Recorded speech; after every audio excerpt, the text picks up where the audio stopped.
Shark Tank's number one curmudgeon and opportunist has been very busy lately sucking up to Donald Trump for influence and profits, and this breaking story reveals what I think is their collusion in plain sight, a deal that could be worth billions.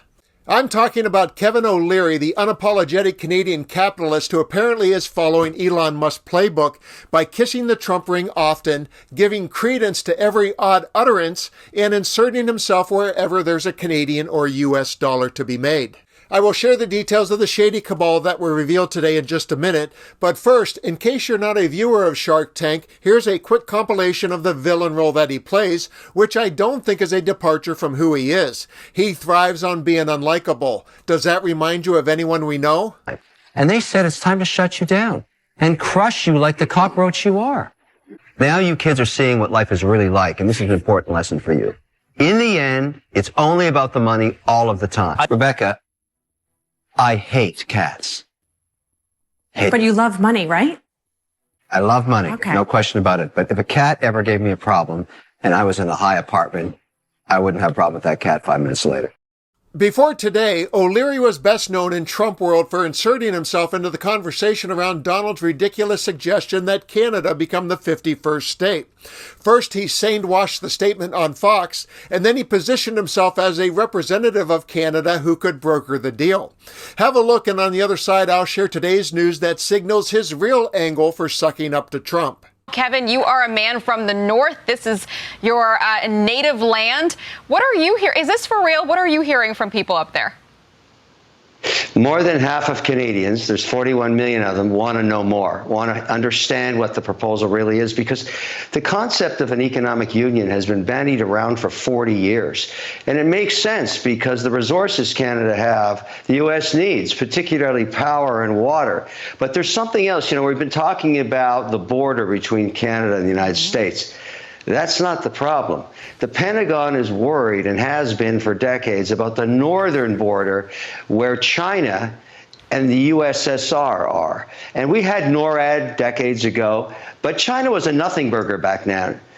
Now they're a serious problem. There is something great here to be done, because if you figured out a way to put these two countries together, it would be the most powerful country on earth, the most powerful military on earth, the most powerful in resources, and no adversary anywhere would mess with it. That's the prize. Yeah. Let's start with this idea that this is just the beginning of negotiations. People are talking about it. I want to just throw up a survey. They actually polled Canadians about this already. And this is what Canadians said about becoming the 51st state. 13% said yes, so there is a crowd there. 82% said no. Yeah, that poll is irrelevant. But many Canadians are interested in understanding more about how we could push this idea forward, and I'm one of them. I think this is a great idea, and I think the potential is massive, and the opportunity is huge. Are you going down to Mar-a-Lago? I'd love to go down to Mar-a-Lago. You know, I'm obviously interested in it because I do business on both sides of the border, and I'm going to the inauguration. I'm excited about it. And there it is. O'Leary signaled that he was eager to get in front of Trump, but as it turns out, the reason wasn't to support Trump's odd and impossible fantasy. It's because of something that he's involved with that is worth billions to himself and his partners. And I'll let him explain via the announcement he made today after having that much-desired Mar-a-Lago meeting with Trump. Just back from Mar-a-Lago, he was born in Montreal, has some very strong feelings about joining our country with Canada. Tell us a little bit about your conversation with President-elect Trump on this issue.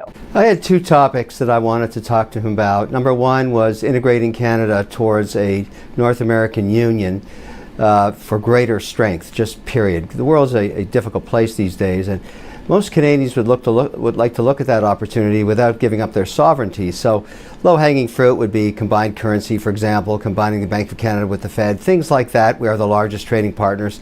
But I had another agenda item that was very important to me, and we announced that this morning. I have joined with Frank McCourt to buy TikTok, and this is a very complicated deal. It's a multi-billion-dollar deal.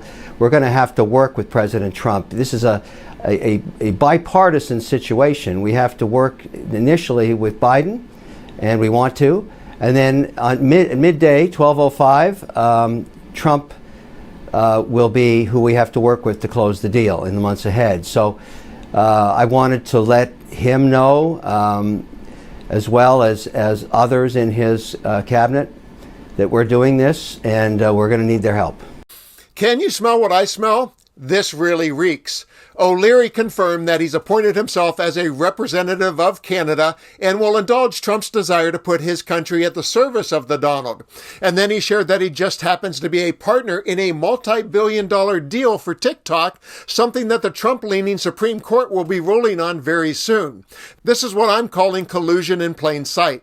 And just like Elon Musk, who will have a role in government despite the glaring conflicts of interest, O'Leary is rushing to Trump's side to be part of the decadent billionaire boys club that is being assembled. As Yakov Smirnoff would say, what a country!